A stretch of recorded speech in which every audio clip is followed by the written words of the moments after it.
Hey, Mike with Nerd Problems Gaming here, the channel where we go through the good and bad of everything nerdy to make sure you spend your time on the best of the best. In today's video, we'll be going through the top 10 best SNES RPGs, so let's get into it. So a couple things before we jump into the video. This list is not in any particular order, as all of these games are great RPGs for the SNES. On top of that, some of these games were only released in Japan, but in subsequent years, a lot of these games have gotten English releases, where they've come to the virtual console. So there's definitely been ways to play them outside of just the SNES or the Super Famicom when they came out. On top of that, there's a ton of great RPGs for the Super Nintendo. It's one of the best systems for RPGs. So if your favorite game didn't make the list, definitely let me know in the comments below, as the honorable mention list could probably be 10 or 20 games by itself. With that being said, let's jump into the video. Alright, so the first game on the list is Chrono Trigger. And for a lot of people, this is their favorite RPG of all time. It's definitely one of my favorites. In the storyline, you follow Chrono and his band of heroes that he meets along the way to take on an evil ancient monster, Lavos, that really is bringing about the end of the world and is causing destruction throughout time. And so again, a cool element to this game is it features a lot of time travel, so you'll be going through different ages, again recruiting heroes and taking on villains of the time, but also battling Lavos through all these different ages as well. So you'll go through medieval times, a prehistoric time, and even jumping into the future to battle this evil monster. And so the gameplay is phenomenal in this game. The combat features an active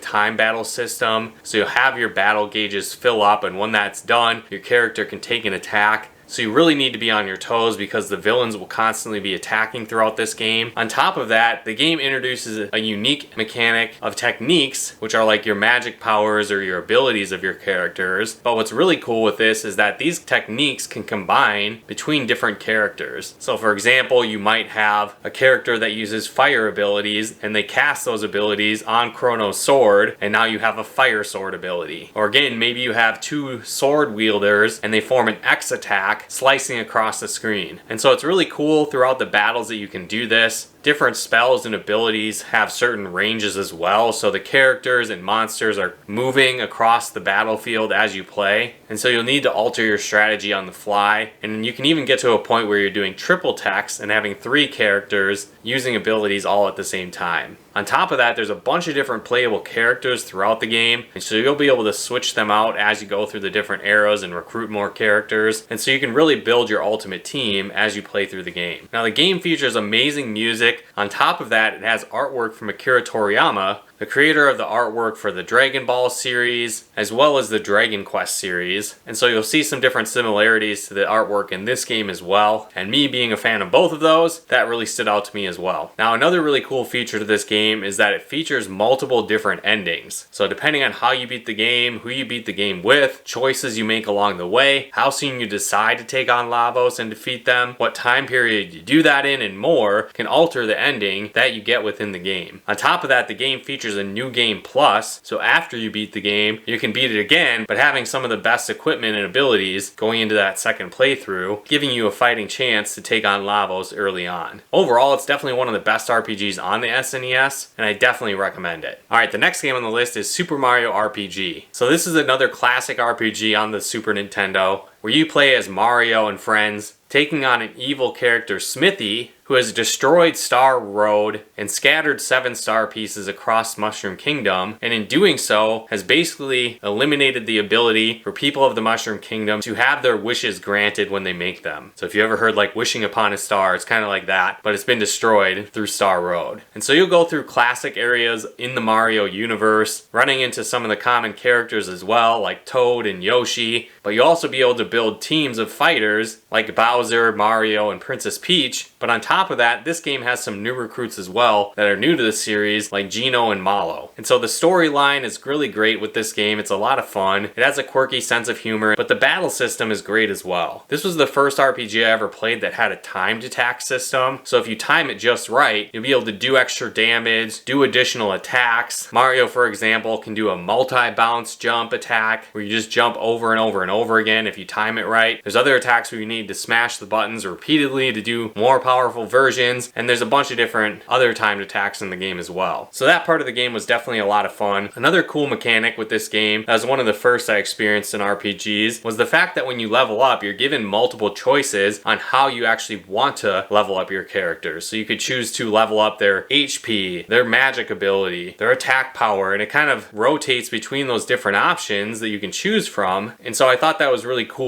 where it gives you more of a choice on how you build your characters, where I hadn't really seen that in RPGs up to this point. The game also features a lot of different secrets to it, where you'll collect different frog coins, for example, and you can use those to purchase very powerful items and weapons as you progress through the game. On top of that, there's even hidden bosses that you'll encounter, but the game is a lot of fun and I highly recommend it. Alright, the next game on the list is Secret of Evermore. And so this is an action RPG where you play as a boy and his dog that gets sucked into the world of Evermore from their small town Podunk, and he goes on a journey to get back to his original hometown. And so again, what's really cool with this game is you play through different eras and kind of versions of this Evermore world. So you'll be in like a prehistoric world, you'll go through more of a gladiator type world where you're fighting in coliseums, you go through more of a Middle Ages world, and then even jump into the future to find your way back to your hometown. Now another cool aspect of this is when you go to different eras, your dog will transform based on the era. So you start off with this beast wolf type dog, and then you go into more of like a greyhound type dog, a poodle, and then even a robot dog as you jump into the future. Another cool aspect of this game is the fact that you can equip multiple different weapons. So you'll get things like swords, spears, axes, and more, and as you use these weapons, they'll level up and become more powerful. Now what's cool as well is that your other player, be it the dog or the human, will be controlled via AI, and you can switch between them whenever you want. But what's neat is that depending on the level of the weapon you have equipped, your character can unleash devastating attacks the longer that attack charges up. So you can attack rather quickly if you want, but it won't be very strong, or you can let this charge up and unleash powerful attacks. The game also has a cool element of alchemy, where you'll learn different spells along the way, but then you'll need to get various different ingredients to power up those spells. Similar to the weapons, the more that you use these spells, the more powerful they become, so you can really choose a handful of spells that you would like and that you have easy access to get these ingredients, and you can really level them up and make them extremely powerful throughout your playthrough. So it really adds a new experience to the game. There's all kinds of hidden items through the game as well, and I think it has a great replay value. You can choose to focus on the weapons that you like, and there's intense boss fights, and the storyline is fun as well. But I definitely recommend this game if you like action RPGs, and it's one of the best SNES RPGs. Alright, the next game on the list is Final Fantasy II, or also Final Fantasy IV, if you happen to play the game in Japan. And so, to start off, there's a lot of confusion that people have with the number system of Final Fantasy games. For some reason, the original Final Fantasy II and Final Fantasy III were not released in the US. They ended up coming over at a later time, so in reality, this game is actually Final Fantasy IV, but since they skipped two of them in the US releases, it became Final Fantasy II over here. Now, in this game, it has one of the best storylines in the Final Fantasy series, and it's really a story of redemption. And so you play as Cecil, who starts off as a Dark Knight, working for an empire, but it turns out this empire is very evil. And so in the course of following orders, Cecil does some terrible things, taking out villages, killing dozens of people, all while trying to gather the crystals for more power for the empire. And so throughout the game, he finds the errors of his ways and decides to become good and fight the empire. And so you build up a band of heroes to take on the evil empire and to save the world from the evil they're doing. Now, what's neat about this game is you play a lot of the classic Final Fantasy type jobs, but each character is really set in that specific job. So Cecil is like a Dark Knight and eventually becomes a paladin. You have white mages on your team, black mages, summoners, ninjas, and more. But they all have their own unique, intricate backstory throughout the game. The music is great in this game, and there's a lot of cool environments that you'll visit throughout the game as well. So for example, you go to an underground volcano type world that the dwarves all live in, and then you even go to the moon at one point in the game. But overall, if you like turn-based RPGs, you like challenging gameplay, and a great storyline, Final Fantasy II, or again, Final Fantasy IV, is one of the best RPGs on Super Nintendo, and I highly recommend it. Alright, the next game on the list is Final Fantasy III, or again, Final Fantasy VI for the Super Nintendo. And so similar to Final Fantasy II, the number order got all thrown off with this one as well. So it's Final Fantasy III in the US, but but again, Final Fantasy VI throughout the entire series. And so this game is really cool where again, you play as heroes that are taking on an evil empire, which kind of seems to be a trend within the Final Fantasy series. But this time the empire is led by Kefka, who is trying to use espers, which are basically powerful monsters, and he's basically killing them to extract their power to rule the world. And so throughout this game, it's again a traditional turn-based RPG. It features active time battle mechanics as well, so it's a little bit more fast-paced in the turn-based battles. But what's neat with this game is it has a huge cast of characters that you can choose from. There's even hidden characters throughout the game, and on top of that, you really have your base characters' abilities, so some might be ninjas, again, black mages, white mages, different things like that. But what's cool with this game is that you can equip these Esper shards, and you'll gain AP that you can use to learn abilities from these specific Espers. And on top of that, once you've learned them, it's kind of permanent to that character, so you can shuffle all these Esper shards around, find secret ones, and learn all these abilities to really make your ultimate team. The gameplay is really challenging, and like I said, there's a ton of secrets to the game as well, where there's hidden bosses you can find, hidden characters you can add to your team, and more. Features some great music, addicting gameplay, and again, it's one of the best RPGs on Super Nintendo, and I highly recommend checking it out. Alright, the next game on the list is Earthbound, and so this is a really quirky, unique RPG where you play as a bunch of children that have psychic abilities that are taking on an evil alien Gigas that is trying to destroy the world. And so what's cool with this game, like I said, it's very unique, it's very quirky, where you're actually set in kind of a modern world time frame. So it's around the 90s when you're playing, so you'll be visiting various towns throughout a world that's kind of like a cross between America and England. So you play as heroes, again, that are children, but they all have kind of their own unique quirks and abilities. So Ness, the main hero, who you might have seen in Super Smash Brothers, uses items like baseball bats and yo-yos, as well as psychic abilities to take on enemies. There's a character that's like a scientist that invents a bunch of items to get through the game and uses ray guns. There's like a monk or ninja master Pooh that joins your team, and even another little girl Paula that has psychic abilities as well. So another fun element to this game is that it's not random encounters throughout the game. So you'll see monsters on the map, and depending on how you run into them can alter the state of how the battle goes right off the bat. And on top of that, when you get really strong, if you encounter monsters the right way, they just instantly die and you win, which is very convenient. So it helps out when you're grinding, maybe at later points in the game where you can just run into monsters and level up very quickly. On top of that, the battle mechanic with this game features a really cool rolling hit point counter, and so as you receive damage, the counter will slowly tick down on your characters. And so again, in most RPGs, when you take damage like this, if you faced a killing blow, your character would immediately die. But in this case, the counter is just going to steadily roll down very quickly, and so you actually have a chance to heal your characters or basically revive them before they actually die to keep the battle going. So it's a pretty intense mechanic, and it's a lot of fun. Another neat element is that a lot of the monsters that you face are like inanimate objects come to life, or weird characters like hippies, and you even face off against a cult that worships the color blue. And so there's even more unique weird monsters and enemies throughout the game you'll face off against, but you'll go through collecting different songs that eventually you can use to progress throughout the game and take on the evil Gigas. But this game is a lot of fun, it's unique, it's weird, it's quirky, and it definitely stands out as one of the best RPGs on the Super Nintendo. Alright, so the next game on the list is Luffy 2 Rise of the Sinistrals. And so this game is a cool turn-based RPG, but also has unique elements similar to The Legend of Zelda and even Pokemon. And so in this game, you play as Maxim, who is destined to take on the Sinistrals, which are basically godlike villains that are trying to rule the world. And so you'll meet various other heroes along the way to join you in your battle against this evil threat. And so like I said, it's a turn-based RPG, but it has a lot of more modern elements to the game as well, which make it a lot of fun and really stand out. So like I said, it shares some Legend of Zelda type elements, so it's a top-down view as you go through dungeons, and they have a lot of puzzle elements where you'll find different items like bombs, a bow and arrow, and more. And so you'll use these different abilities throughout the dungeon to get past puzzles, but then also it's that turn-based RPG as you encounter enemies. On top of that, another cool element is the fact that you can recruit these capsule monsters, which again are kind of like Pokemon, so you find a few of them throughout the game, and you'll feed them various items and weapons to power them up and make them evolve. And so they join the battle as another character in your team as you're fighting against enemies. Another cool element is the fact that you can upgrade and improve various weapons as well. So some of the different weapons and items have an associated activated ability with it. And so once you've gained enough experience and leveled those up, you can activate those abilities and use them in battle. And so not only do you have to juggle adding new equipment to your characters to improve their stats that way, you also have to juggle the abilities with those items to make sure you maximize your efforts to build the best team. But the game is a lot of fun. Like I said, it's a really cool combination of the great storyline, the turn-based battles, the puzzle mechanic dungeons, and even some elements of Pokemon collecting as well. But it definitely stands out as one of the best RPGs on their Super Nintendo.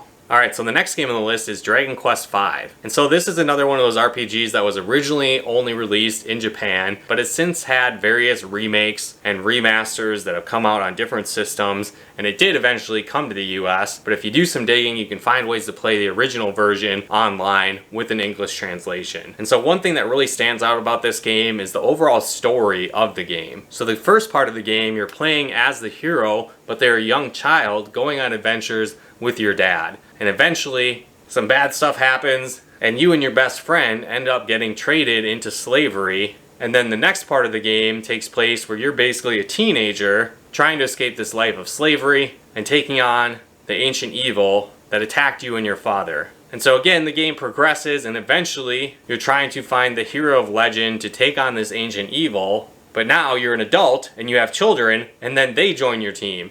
And so it's a really cool story about family and taking on this ancient evil, and it progresses through multiple generations, which is a really neat feature which I don't usually see in many RPGs or even video games in general. Where a lot of times, again, you're playing a storyline, it takes place in maybe a year or two window, but this one spans several generations, and they all tie together, and it's a really cool storyline for the game. They actually even made a movie on Netflix, which revolves around the story of Dragon Quest V as well. It's called Dragon Quest Your Story. I really enjoyed it, so if you want a condensed movie version of the storyline that happens in this game, I'd recommend checking that out. But this game is more of a traditional turn-based RPG, but it also included a cool feature of a caravan that you can bring with you throughout the game. So you can recruit various different monsters you encounter throughout the world as well, and they all level up and have their own unique abilities and powers, and you can add them to your team. And so throughout the battles, you have a 3-person team, but you can actually have access to this caravan at basically all times, so you can really switch out and swap between characters and monsters on your team depending on what you need to do to defeat the villains. Now the gameplay can get a little bit grindy at times, and some of the boss fights are very challenging, but it's still one of the best RPGs on the Super Nintendo. It features amazing music from the Dragon Quest series, as well as artwork from Akira Toriyama, again creator of the artwork for the Dragon Quest series and the Dragon Ball series and much more. It's one of my favorite storylines in the Dragon Quest series, and I highly recommend it. Alright, the next game on the list is Secret of Mana. And so this game plays a little bit similar to Secret of Evermore. This one actually came out first to my understanding though, and so it laid a lot of the groundwork for that game moving forward. But in this game, you play as a band of 3 heroes that acquire the power of the Mana Sword, and they're going to use this to stop an evil empire led by an ancient sorcerer, Thanatos, that is trying to take over the world. And so again, this game is an action RPG, but what was really cool with this game, it was really ahead of its time because you have 3 playable characters, and if you happen to get a multi-tap, which allows the Super Nintendo to play up to 4 players,